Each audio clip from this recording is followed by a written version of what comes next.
Thank you for listening to We Have Ways of Making You Talk. Sign up to our Patreon to receive bonus content, live streams, and our weekly newsletter with money off books and museum visits as well, plus early access to all live show tickets. That's patreon.com/wehaveways. Crypto is like the financial system, but different. It doesn't care where you come from, what you look like, your credit score, or your outrageous food delivery habits. Crypto is finance for everyone, everywhere, all the time. Visit kraken.com/see what crypto can be to learn more.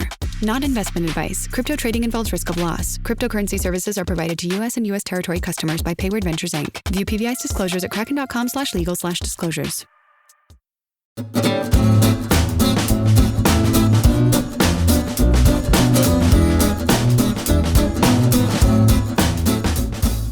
Alarm, alarm. Welcome to We Have Ways of Making You Talk in the second 700 tranche of episodes that we're currently embarked. We got a bit of pushback, didn't we, from the bosses on Alarm, alarm, but I like it. I like it. I think it's it's just one of those little brand zhuzhes, isn't it? You know, you see this from time to time where they suddenly call Kit Kat TikTok or something and they have to change it back to Kit Kat. It'd be like that. Yeah. At some point, I think it'd be good to do tally ho, tally ho. Well, you know what? Let's do that episode 1401. All right, that's a deal. So you've had an exciting time. Things. You're on half term in France, and so thank you for sacrificing an hour of your holiday. That's very noble of you. Ça me ferait un grand plaisir, Jim. I've got my French is up on its back legs. I saw some amazing pictures of you looking very pucker. Last week down in Chatham with James Holland and Tom Jones. Jones. What the heck? Whoever knew? Well, as guests of the new Chief Royal. So there's a new Chief Royal Engineer. They do 4 guest nights a year. It was brilliant. Suddenly you realise you're at a cocktail party talking to the former commanding officer of 16 Air Assault, right?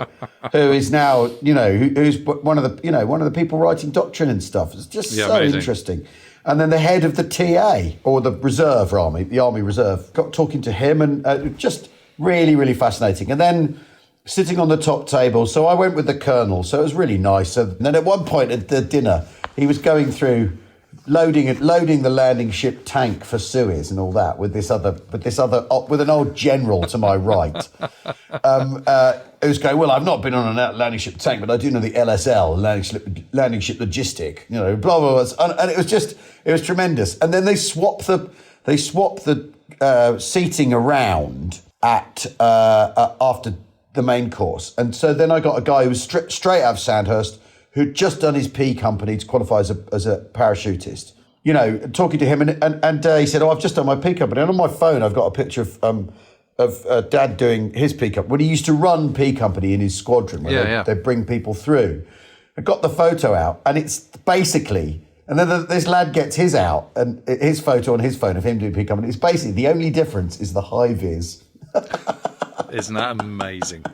Yeah. How brilliant. And it's these blokes running with a log, looking exhausted. It was tremendous. It was really, really great stuff. But then we went to the museum in the morning and got the sort of behind the scenes archive tour. So you stayed down, did you? Stayed over? Stayed down in room 111 in the block. And what's quite interesting is the Sappers have, how the gunners have been kicked out of Woolwich because basically they didn't sign a long enough contract to hang on to the barracks space, and then they had the museum there, and then the museum has been wound up. The Firepower Museum's gone, although it was really good. It's gone. But the Sappers have got their site till 2050. They've managed to keep the developers out and stop it from being sold off. So they're on the same site, and the mess is fantastic. And then behind it is where people come through on their courses. It's just fascinating. And what they also have at the guest dinner is there's a guy from Tata Steel there, the head of the Highways Agency. The links with civil engineering for the Corps of Engineers are they're really important and really alive. Yeah, because you've got to speak to the people who build bridges if you're going to know how to blow them up, as it were.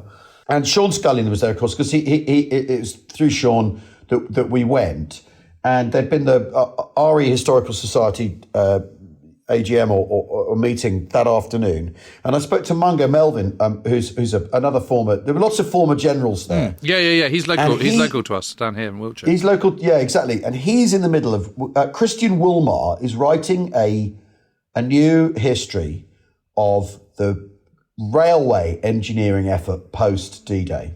And Mungo, who's a historian of the Royal Engineers, he's going, I didn't know about this, and I've seen every bridging map you could ever possibly see of every Bailey Bridge and every nut and bolt that went into Northwest Europe, but I didn't know about the rail effort and the railway maps post D-Day, because after all, they've got to repair the railways which have been written down for the previous few months by the strategic air forces, which have been redirected to doing that. And he said that the railway effort, there's a railway Bailey Bridge equivalent, which is a prefab railway bridge that they've got that they have to chuck up all over Northwest Europe, because after all, to take the strain off the road, and you're shipping everything internally in Britain on rail anyway, as much as you can. The rail effort, and he says, I know there are, Mungo said, I know there are many, untold histories of the Second World War. He says, but this one genuinely feels like one. No one has touched on this, and it's a huge part of the operational and logistic effort is getting the railways in Northwest Europe up and running so that you can use them for supply from Normandy. So, yeah, absolutely fascinating. Because we've talked about the moment comes in Germany when the Reichsbahn is interdicted to the point where it's useless, that, rail transport is the key to moving stuff around in Northwest Europe. And obviously, they know that because they've been bombing it. But what happens after that? It's just fascinating. Anyway, and then we were taking. I'll tell you what, it puts HS2 into the shade, doesn't it? I mean, the speed of which they're able to kind of make railways. I mean, and credit where credit's due, the Germans too. I mean, that changing the railway gauge in Soviet Union is just bonkers. But it's a colossal part of mid-20th century effort. Whereas now we probably think of heavy airlift and shipping lift as you can move tanks around in aircraft now. But you couldn't then. But also you've got to get all the coal over there as well, because the French coal fields are not open until they're captured end of August.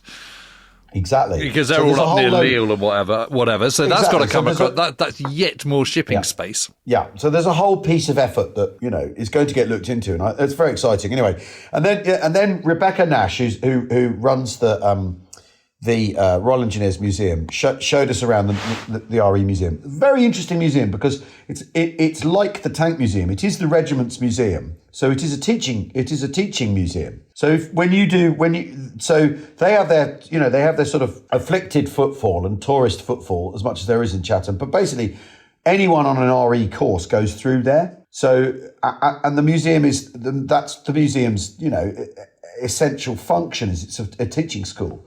But their archive, my goodness, they have 7,000 blueprint documents in the Mulberry, right? which remain in their rolls unexamined and so on. It absolutely incredible, and they've got the photo album of the chief. So a couple of years after the war, the year after the war, the chief designer of the Mulberry did a tour in Canada explaining the Mulberry to people, a lecture tour. So they've got his photo album of the Mulberry, of every aspect of the Mulberry. It's really interesting because why would that end up, they found those in a stairwell, like all crammed in under a stairwell. Why would you, is it because you're never going to ever do that again? So there's no point looking at it. It's also because you've just got so much paperwork and, this is post-war and you kind of moved on, and no, you're absolutely not ever going to do that again. You're just not, are you? Yeah, so it's a kind of sort of, so it's a one fix hit, isn't it? Yeah. But amazing, isn't it? I mean, it's just amazing. It's amazing. Extraordinary stuff. The operational, the CRE operational orders for Husky was one of the things she showed to us. And with the covering thing, which is D is the day of the assault, H is the hour of the assault, the assault. All that on the front page, that front page stuff going, right, here we go. This is what we're going to do for Husky on the engineering side. Absolutely. I mean, a truly fantastic archive and resource, and they've just put it all in, in a proper air-conditioned room, and they've got, I've never been. I need to get my arse down there. Oh, it's really good. And the Churchill bridging Avery, there's a bunch of Churchill Averys outside. You're just like, this is the stuff, all that assault engineering, all that Hobart heavy metal that then has, become part of the, AVRE is, there's not a 79th Armoured Division anymore, but AVRE is core to what the Sappers do. Really, really interesting. There's also quite some funny stories in the museum. So there's a load of chemical warfare stuff. So basically, every technical development the Army underwent comes out of the, Royal Signals, Royal Flying Corps. Everything's coming out of the Corps of Engineers because they're sort of in first best dress with all the new technology. So photography is a thing that they're really into, and then signalling and telegraphing and all this sort of stuff is the purview of the engineers. And the engineers, I mean, it's just so interesting. The engineers are part of the Royal Ordnance. They're not part of the Army. And they start having sapper soldiers when basically, you build your fortifications with local contractors, and then the enemy turn up and the local contractors run off. So so what you need is the people who are soldiers as well. And the first big exhibit in there is the plaster model made of Gibraltar for the Siege of Gibraltar, with all the fortifications and the works and how they decided on tunnelling up inside the mountain to get gun positions above the down to look over the isthmus and all that sort of stuff. It's just amazing. But there's a really funny story of, black humour. So one of the pioneers of chemical warfare in the First World War in the Corps of Engineers is this bloke who thought his fiancée had been killed on the Lusitania, right? So, and he's a chemist, so he joins the army, joins the engineers, so he can kill as many Germans as he possibly can. That's his stated aim, right? Right. And his fiancée wasn't killed on the Lusitania. But he was. Yeah, well, it's amazing. Was he killed? Did he survive? No. He was highly successful. Formed all these assault, all these assault squadrons and companies and stuff, doing chemical weapons, who have now evolved into AVRE companies. I mean, it's just. Oh, it sounds absolutely great. Interesting. Sounds really good. It was a really fantastic visit, and it was really great. It was really great to do the dinner the night before, and then have a look around, look around at the stuff. And tell me, I mean, seeing James Holland in his honorary colonel stuff, did that kind of make you think, someone give me an honorary colonel? Tiny bit jealous. I mean, I've picked up the odd honorary degree. The next thing. Yeah, but that's no good, is it? Who cares about honorary degrees? You want honorary colonel? Well, exactly. You want an I'd active love one. costume. I mean, it'd be great, wouldn't it? It would be. He looks very natty in it, and he's the honorary colonel of 101 EOD, so the bomb disposal people, because he's local. So he said he used to visit the museum an awful lot, and I think he's done stuff with stuff with the wounded, and they kept alluding to that, and I asked him about it, and he said, not a lot really, he's being modest. But Tom Jones was there because Tom Jones's grandfather was a sapper, having been a guardsman, I think, in the Boer War, and then when the First World War came, he re-enlisted and went into the Corps of Engineers, and they'd done him a family history, and how brilliant, and he said he always used to look at his grandpa's medals, and now he's a knight, he's got a medal, and he sort of thinks, how strange is that? What a strange sort of the strange wending path of life that would land him up there as a being knighted. Anyways, it was a tremendous evening and very, very interesting. And there's this tapestry in the mess, because EOD people tend to go into places first to make sure they're not a booby trap. They get to steal the good stuff. So there's this enormous tapestry that is supposed from Berchtesgaden somewhere or something, which is like an idealised map of Germany with this vast fading swastika and everything. So there's all sorts of plunder, and the really great Cueno painting of the bridging of the Rapido, which is you look at that and you think, gee, Jesus Christ, what a thing that was to have done, and obviously. Well, my friend Ted Wick-Smith was involved in that. Right, he's in that painting. Yeah, he was part of that because he made in Operation Diadem. He made something like 25 bridges in 27 days. Or 27 nights. That just tells you so many things. It tells you so many things. But what it tells you more than anything else is that to go forward, you need lots of bridges. That's what it really tells you. You just sort of think about how that concertina's back into kind of, gridlock as an army is trying to move up the Miri Valley. You can sort of see why it takes, why the FEC and 2 Corps going through the mountains on their flank in May 1944. are doing better than the 8th Army in the Liri Valley. I know, but they're too slow and cautious, Jim. Jim, they're too slow and cautious. What are you talking about? Too slow and cautious. They're too slow and cautious. Now, you sent me some notes, and because dear listener, what occasionally happens is Jim will send me a WhatsApp. What do you want to talk about? And so he sent me this some pictures of some documents, and the chief document is headed Table 1, Proposed Distribution of US Landing Craft, September 1942. Total, this is LCP LCV, so that's Landing Craft Personnel, Landing Craft Vehicle, right? A proposed total of 10,492. That's a lot of landing craft, right? 3,770 going to the Pacific. The Atlantic Amphibious Force getting 1,052. Torch, 1,221. The United Kingdom, 982, and a later allocation of 3,467. That's a lot of boats, isn't it? It is a lot of boats, but yes. I mean, I've been looking at the whole thing about assault craft because it is so interesting, and I think this is really prompted by your chat about the medical guy at Arnhem. You know, I've done quite a lot of work on shipping over the years. Yes. Yes. But I thought, you know, and I did there's obviously the Baron's official history on the challenges of merchant shipping or whatever it's called. But there's also 2 volumes called Global Logistics and Strategy, which are in the Green Books, which is the Centre of Military History of the United States Army. And this is the US Army in World War II. And there's a whole series of and there's campaigns and there's areas, so you know, procurement of troops, all that kind of stuff. But anyway, one of them is Global Logistics. 2 volumes is Global Logistics and Strategy, 1941 to 1943, and then 1943 to 1945. And they're beasts. I mean, they're absolutely beasts of books, but they're just stuffed full of statistics and charts and all the rest of it. They're quite hard work. I wouldn't ever call them a light read. But they're worth persevering with because they do give you a very clear understanding. And your medical chat at Arnhem just reminded me of all that.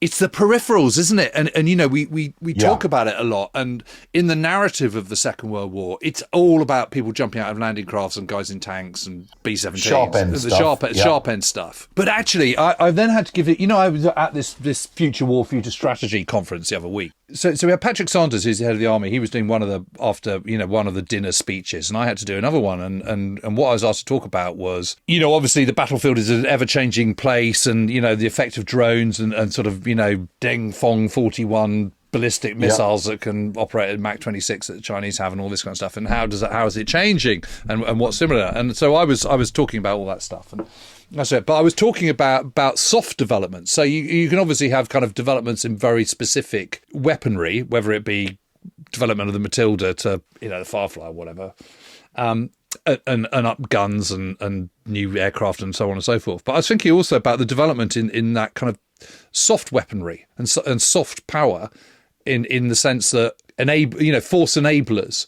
And of course, shipping and landing craft are really absolutely high on that list. And what's amazing is just how late to the game assault shipping is. You know, and you think back to Sea Lion, German plans for Sea Lion, and the kind of, you know, all those diversion of Rhine barges, and only one of them's motorised to every 2 that aren't, and all this kind of nonsense, and Seabull craft ferries, which are just absolutely useless in anything other than a kind of absolute flat mill pond. And it's not until the 9th of July 1941 that FDR, you know, Franklin Roosevelt, the president, says to Henry Stimson, who's the Secretary of War and Henry Knox is Secretary of Navy, that they need to plan for the overall production requirements required to defeat our potential enemies. They've already, you know, we've had lots of chats about them kicking off in the summer of 1940. You know, we need to upscale, you know, investment and 50 million and all this sort of stuff being donated by Congress. So, September 39, getting the army rolling. All that. But it's not until the 9th of July, which, don't forget, the Americans still aren't in the war at that point, that they're starting to think about not just chucking lots of money at kind of productions of aircraft and how we're going to do it and harnessing the automobile industry, et cetera, but actually a proper plan. And this is drawn up by General Albert Wiedemeyer, who we were talking about last week in connection with China. And so he comes up with the Victory Programme. And in it, there is not a mention of amphibious warfare. Oh. There's a mention of 215 infantry divisions and 8.7 men mobilised. But there is just, it's just, they haven't thought about it. And that is a product of the fact that this new war that they may or may not be in the summer of 1949 is so new. They just, should we at any point come into the war, what does that look like? They're just not thinking about kind of jumping around atolls in the Pacific or crossing the English Channel at that stage. No, or going from Sicily to mainland Italy or any of the... None of it. So there is, people are starting to think about assault craft, but mainly it's the British who've said, we need some assault craft. So, if only because you could argue the history of British imperial warfare is descents on far-flung places with that's certainly in Churchill's mind, isn't it? The idea of amphibious descent, as he calls it. So the British at least have done this before, but in a different way. It's true. It is truly amazing. It is truly amazing. It is truly amazing. What did they think they were going to do? Like pull up in a port, everyone get off? No, because their mind is so consumed by vast numbers of aircraft, vast numbers of tanks, guns. Yeah, they're just not thinking about. Hang on a minute. What's the 3-dimension warfare look like here? Well, the First World War, I suppose you sailed to various French ports. You debussed and you took the train to the front, didn't you? And they haven't got their heads around the fact that they won't be doing that yet. Again. No one's thought. The thinking is that when you attack across some sea, you need a port. That's the thinking. So you need to make sure that wherever you land is going to be with a port intact. And it's only kind of slowly but surely dawning that actually that we need to think of an alternative for that. And even when it gets to Operation Husky in July 1943, one of the big reasons why there is so much debate over the final plan is because the planners think they need ports. They're not assuming that they can load everything through beaches. And that's because it's never been done before. So in 1942, up until Husky, there are basically 4 amphibious operations that the Allies undertake, one of which is Guadalcanal. One is Operation Torch, which is a slam dunk because they use ports mainly. They do have landing craft, but mainly they're going into Iran and stuff. And into the actual, and Arzu, the actual ports themselves. They're using the ports. Then there is Madagascar, of course. Ironclad, yeah. Ironclad. But they what they do for that is they take the port. They do a flanking thing on the port to take the port. They need the port. Yeah. Right. And then there's Dieppe, which is obviously a complete cock up. So those are it. And what's interesting is that the Higgins Company, Andrew Higgins Company in New Orleans, which famously produces Higgins boat, the LCVP, they are making LCPs for the, or LCMs, I think what they're called. I can't remember what they're called. Anyway, they're a sort of modern, a sort of version of it, a sort of an early embryonic version of the landing craft for the British in 1941. But it isn't until May 1941 that the LCVP, the Higgins boat of Saving Private Ryan fame, is actually trialled. Not until May 1941. It's absolutely incredible, and it's only in the autumn of 1942. Well, spring of 1942, they suddenly go, ooh, hang on a minute. We need to kind of we need to think about this because not only have we not got enough assault craft, we haven't got enough combat loaders either. Well, let's take a break and we'll come back to what they decide to do, it having dawned on them that they have to do something. How about that? All right. That's an amphibious cliffhanger for you all, ladies and gentlemen. How did they turn it around? We'll see you in a moment.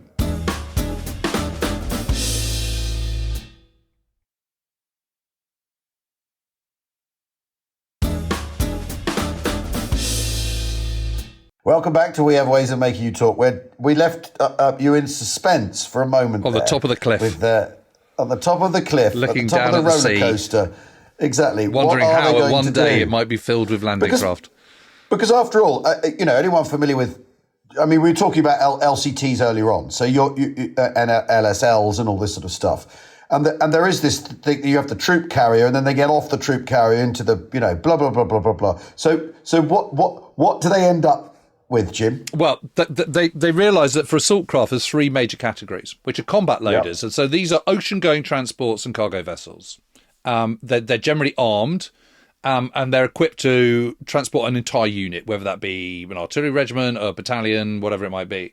so that it can be discharged immediately. That doesn't mean to say that necessarily is something that you can just go straight onto the beach. It might have LCVPs, Higgins boats in the davits that you can then lower and do the final run. Then there's obviously landing ships and landing craft. And then there's amphibious landing vehicles. So this is Amtraks, ducks, all that kind of stuff, which come a little bit later in the day. They're not really part of the picture in 1942, but they're starting to think about it then. And there's a whole host of American combat loaders. So there's APAs, which are attack troop transports. There's AKAs, which are attack cargo auxiliaries.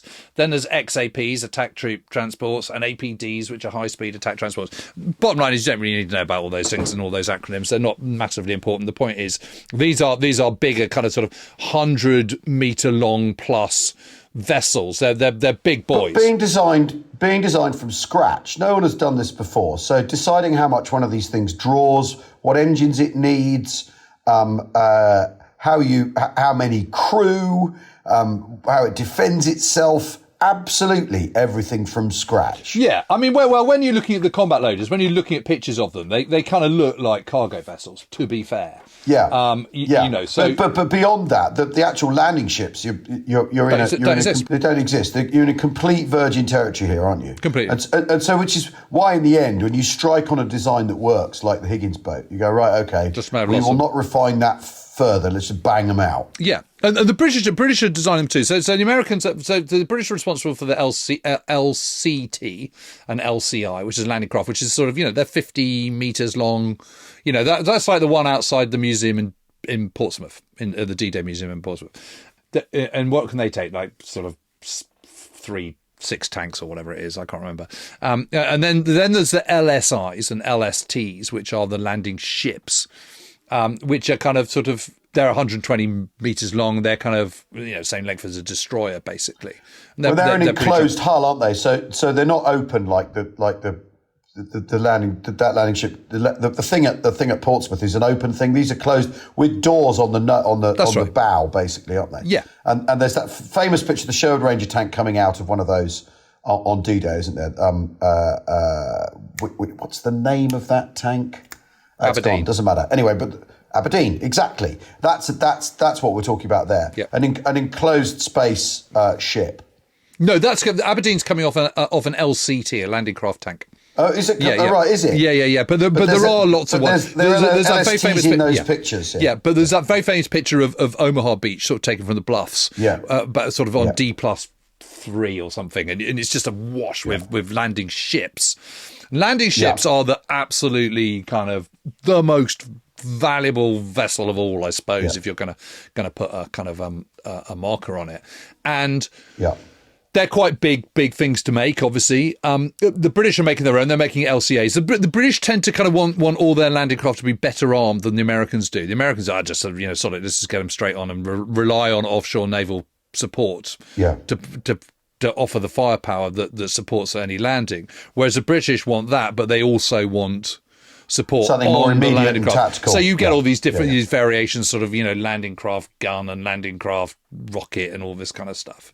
But the point is this program begins with a everyone suddenly, the US Navy and the US War Department suddenly realise, as do the British, that with the Americans arriving in Britain, in first troops arriving in January 1942, it's all about Bolero and Sledgehammer. So Operation Bolero is the build-up of troops in Britain.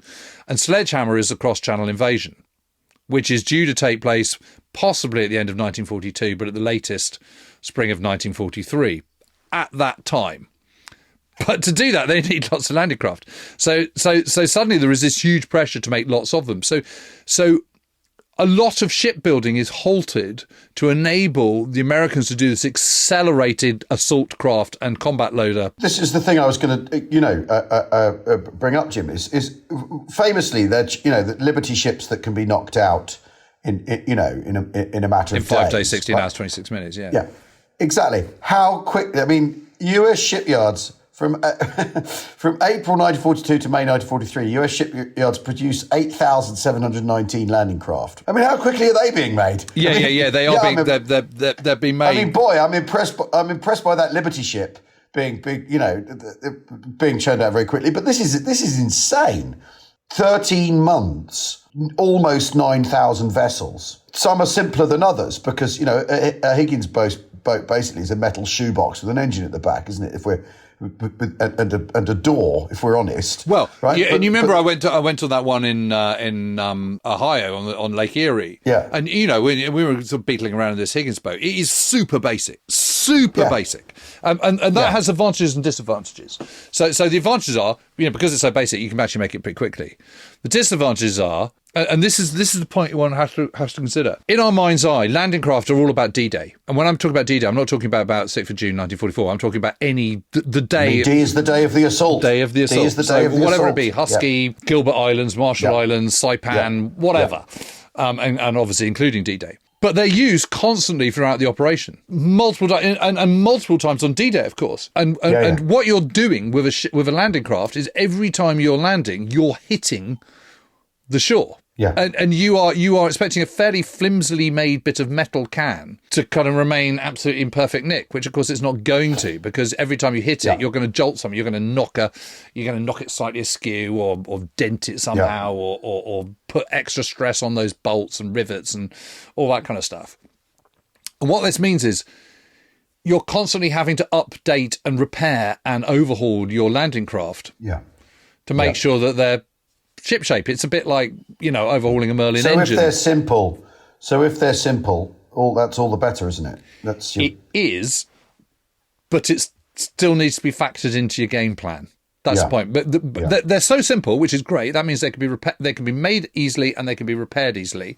But because they're so simple, they're more prone to be knocked about. Right. So that's obviously there's the compromise in action, isn't it? Yeah. But that table you were saying at the beginning that I sent to you earlier on, that is proposed distribution of landing craft. Yes, I know. As I they know, exist, I know, and the bottom line is they don't make as many as they're proposing. Well, because they hold up all the other shipping manufacturing, don't they? And that then leads to a supply problem. And a bottleneck in supply, and after all, which is the tail and which is the dog? What should be wagging what? This is the thing that they're discovering managerially as they go. As a new problem surfaces, they seek to solve it. Whatever lever you pull, there's always an effect. And with this, they end up, because they cancel Sledgehammer, they end up with doesn't happen. So then you've got some landing craft, not as many as you think you need, as the proposed amount. But that kind of ends up being it, doesn't it? Basically, yes. And this is the thing. So everyone always, in terms of sort of allied joint conferences, I suppose Casablanca is one of the most famous ones. And it's the first major one, and certainly the first major one where Roosevelt goes overseas. And it's where sort of point blank is agreed in principle. This is the idea that you destroy the Luftwaffe as a priority for strategic bombing in Europe. It is also agreed that they're going to sort of accelerate the defeat of the U-boats in the Atlantic, which happens. They're going to agree to go into Sicily, Operation Husky, in July, and they're also going to agree that nothing less than unconditional surrender will do for either the Japanese or the Axis powers. All those things agreed. But another really significant conference is the May 1943 one, which is Trident, which is back in Washington. And this is where the Americans are starting to flex their muscles, and this is where Overlord has agreed. It's going to happen, and it's going to happen in at that point on the 1st of May 1944. And this starts to kind of, we talk about the tyranny of Overlord. Overlord starts to dominate future strategy in the war against Germany, Nazi Germany. Everything kind of falls back to that and focusing around that. But it is also decided by the Americans that they're going to accelerate the war against Japan. And this is a really, really significant moment.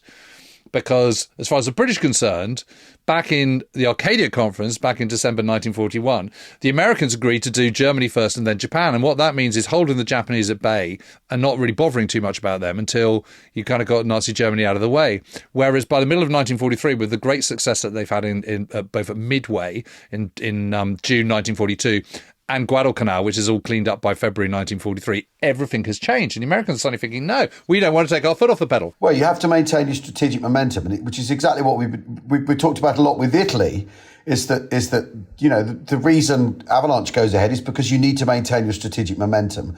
Otherwise, you may hand the initiative back to the enemy and all that sort of stuff.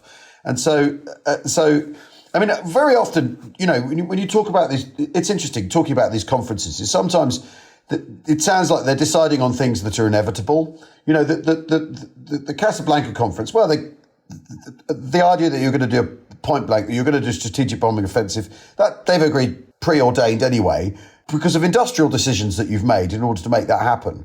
So that's kind of like, Torch is so much. Husky feels preordained, really, especially if you're following the logic of maintaining your strategic momentum. And the British understand the logic of strategic momentum, don't they? I mean, maybe is it because things are so stagnant for them in Burma, for instance, that they're not seeing fighting the Japanese in the same way? Because the British have no strategic momentum in the East, do they? Well, I think they just think it's sort of, in a priority list, it's not as important for Britain. What's more important for Britain is Britain. Because you're not being bombed. You're not being bombed. Right. London isn't being bombed by the Japanese. No, and it's completely different for America because it's the other side of the Atlantic, so it doesn't have that immediacy. Yeah. So I think both approaches are entirely understandable. But there's a huge amount of significance for this because what hasn't been agreed is any future strategy for the Mediterranean. Yeah. There's a sort of vague kind of talk about Italy, but nothing else. It is, at Trident it is agreed Overlord, accelerated Pacific, and part of those specific plans are outflanking manoeuvres in Burma using assault craft, which have got to come from somewhere. So the interesting thing is that when one looks at this sort of huge, vast number of 8,719 landing craft built between April 1942 and May 1942, and it has to be said that the bulk of those are produced between November 1942 and February 1943, so in only half that period. Only 214 of those are LSTs, these landing ships, these most precious of all vessels, and it is agreed there's going to be 390 of them in total. Throughout that is the goal, to have 390. And British are making some of them, but they're going to continue production of LSTs, these landing ships, but not at the same rate.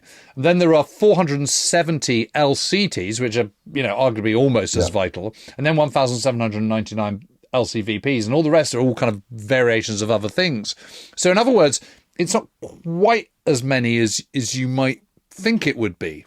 There are a lot more being made, and let's not forget that by the time we get to D-Day, there are 4,127 assault craft assembled for the whole of D-Day, not including the vast numbers that they've got out in the Pacific as well. So it is a huge lot. But when it is agreed at Trident that they can cool down the, because the Navy is sort of going, look, this is all well and good and everything, but we really desperately need to go back to making other ships again. And there is this memo of the 3rd of April 1943 from the US Navy that says landing craft construction had been achieved only by cutting across every single combatant shipbuilding program and giving the amphibious program overriding priority in every Navy yard and every major civilian shipbuilding company. So it's come at a massive price. And this is what happens when you're trying to do absolutely everything and become the arsenal of democracy and feed China and feed the Soviet Union and do amphibious operations in the Pacific at a really, really high scale and defeat Nazi Germany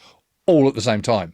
And I think, we've had a lot of chats about this, haven't we? But we're trying to, I suppose what we're kind of sort of breaking down a little bit here. For all the enormity of that undertaking that the Americans particularly go in for from I suppose the summer of 1940 onwards, the demands are so enormous, so global, so kind of mind-numbingly hard to get your head around, that is it any surprise that landing craft is one of those things where, despite the huge numbers, it's still not enough. And you can start to see the problems of the Italian campaign and other peripheral campaigns all revolve around this comparative shortage of landing craft as it develops over the summer of 1943. But it's that thing that the Allies always have enough 9 months later. Right. It's a really good point. The 9 months later, you're in the ideal position to do the thing you're doing right now. That's the endless problem. And of course, you want to get the war over with, so you do it now. You take the risk now rather than wait for the ideal moment. And in any strategic decision one of the really interesting so at Thursday where we were talking about, there's a lot of sort of over the Prosecco at the CRE's lobby, a lot of discussion about the current state, what's going on in Ukraine and all this sort of stuff. And one of the generals basically said, well, what always happens is you end up in the wrong place with the wrong number of people with the wrong kit. and then you pray there's time to correct that. And he says that is the history of the British Army in war.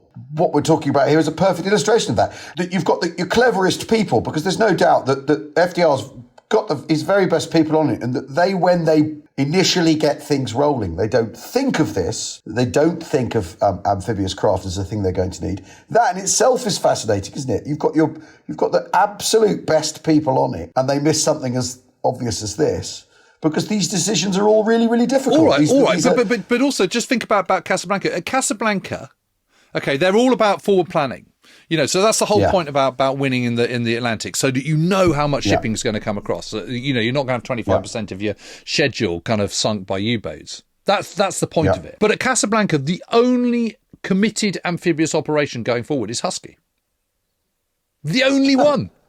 And then fast forward, 4 months to May 1943, and increased operations in the Pacific, Burma, which is part of the plan, and Overlord.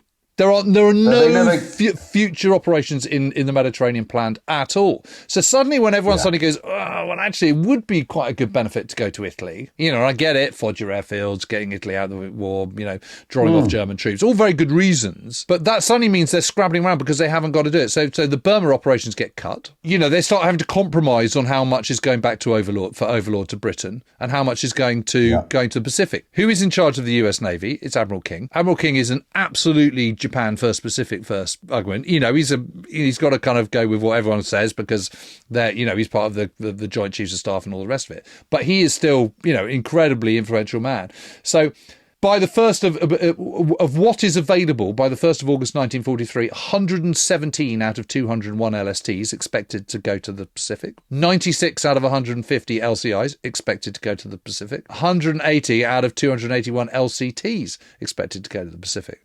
What that tells you that even in the summer of 1943, the Pacific is taking the priority for assault shipping, not the European war. That's Japan first, right there. That's very good. They're very good, Jim. That's well done. But it's amazing, isn't it?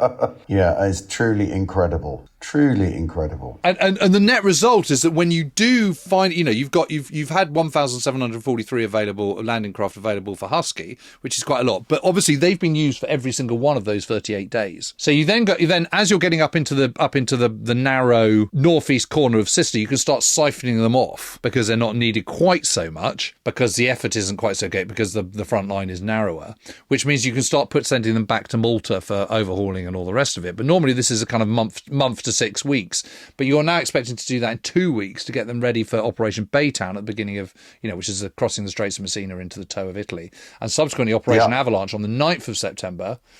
And what that means is you've got 268 landing craft for Baytown, which can lift you 2 infantry divisions, and 359 for Avalanche, which can take you 3 divisions on D-Day plus a few special forces and one more in reserve, 1 division reserve. But and it's just not enough. It's not enough for what you want to do. And that's why you get into that pickle. And they're just wanting to do too much with too little. And it is amazing how everything boils down to these little tin cans. That's what it's all about. Yeah. It's just amazing. And that you can never actually make enough of everything. You can never make enough of everything.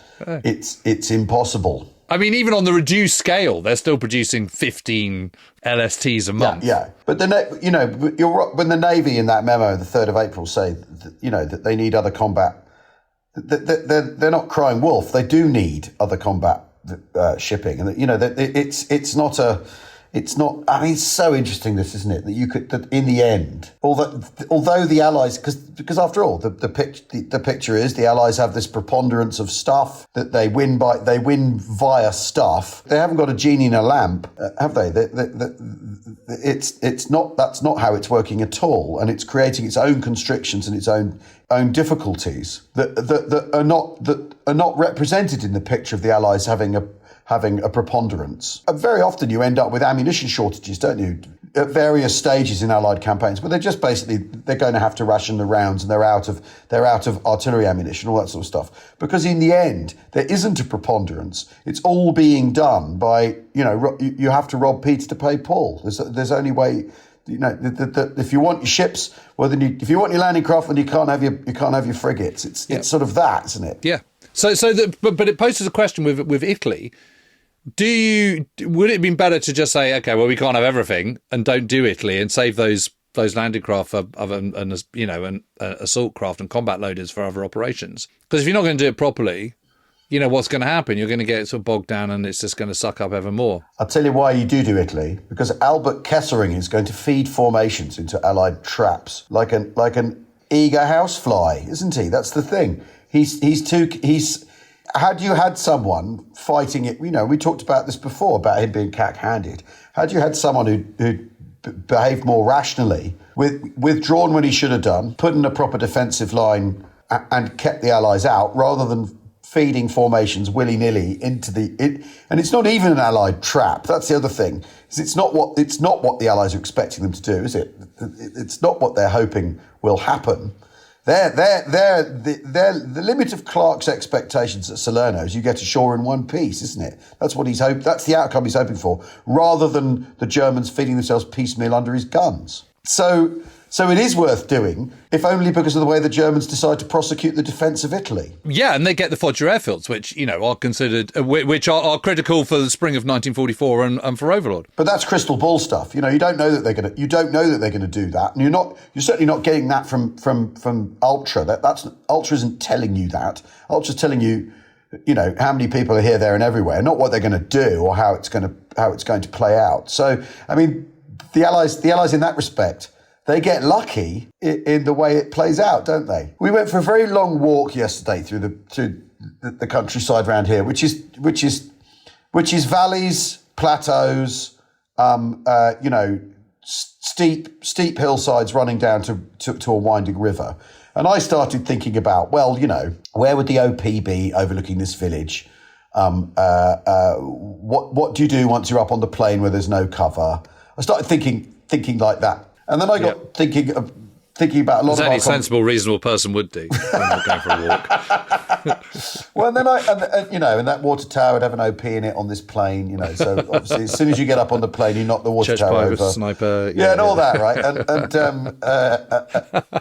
And this corner would be particularly good for when if you're defending when the tanks come around the corner. This is where you have your and you got your artillery the other side of that ridge. Pack 75 here. But it got me thinking about the descriptions of the Canadians, the Hasty Peas, and in Italy, and how they're having to fight ridge line to ridge line, and it's all really, really hard. And it really, really made me, and they're not outnumbering the Germans necessarily. It just started to make me think again about the Germans are doing a bad job in Italy. That if you've got such defensible territory, why are you making such a mess of it? And it's not because of Allied preponderance, because there isn't an Allied preponderance, and it's not because of an Allied firepower, mega firepower advantage, because they don't necessarily possess it. If only because moving everything up is so challenging in that countryside. And that just made me scratch my head again about how good, not how bad the Germans are at it, but how good the Allies get at it and how quickly they learn. And you look at how good, Farley Mowat's descriptions of how horrible it is, but they're still going, they're still pushing on, and they're still getting the results they need to. And that in itself, I think, is what's going on there, and how are you maintaining your men's morale? And the question we keep coming back to when we talked about the Schweinfurt-Regensburg raids, the rates of attrition, how do you get those men back into B-17? So how do you get these people to fight up hills against supposedly an implacable foe in Italy? Well, what we need is a talk on Thursday about the morale crisis in Italy with you and Jonathan Fennell and John McManus, perhaps, from Warfest Dry, perhaps. Yeah. Well, I think we can oblige with that one. I should also say I'm still doing, for anyone who's interested, I'm still doing a few talks for Savage Storm. So I'm in Hay on the 24th, Friday the 24th of November. They've got a kind of sort of winter festival thing. I'm doing Bridport on Sunday the 5th. I think that's kind of one opening event or something. So yeah, a few things still bubbling away. Hey, it's always good fun. So, be nice to see anyone who wants to come, but don't feel obliged. Fab. And if they Google you, those will turn up, right? The dates and times and everything. If they Google James Holland, I think so. Yeah, I'll put it up on tweet them up. Excellent. Well, Jim, that was a lot of fun. That was very interesting. It's interesting, isn't it? It's really interesting. You can't have everything. That's the simple lesson of the message from the pod. And other phrases of great wisdom. Great wisdom. Thanks everyone. Thanks everyone for listening. Next time you go for a walk, wonder where the OP would be overlooking the crossroads down in the valley. I'm just thrilled to know it's not just me. I always do that. I always wonder about how easy it'd be to defend the Chalk Valley. Obviously access advanced, what tanks could go through where you put your guns, OPs. I'd simply bypass Honestly, it really, I recommend anyone to do it. It really, really cheers up a walk. Great fun. Thanks everyone for listening. This is the sound of the true afflicted. That we will see you all again. We could have create a version of Robert McFarlane. Sort of wild places. It's potential. £6 goes here. Yeah. Anyway, thanks for listening. We'll see you again very soon. Cheerio. Bye bye. Cheerio.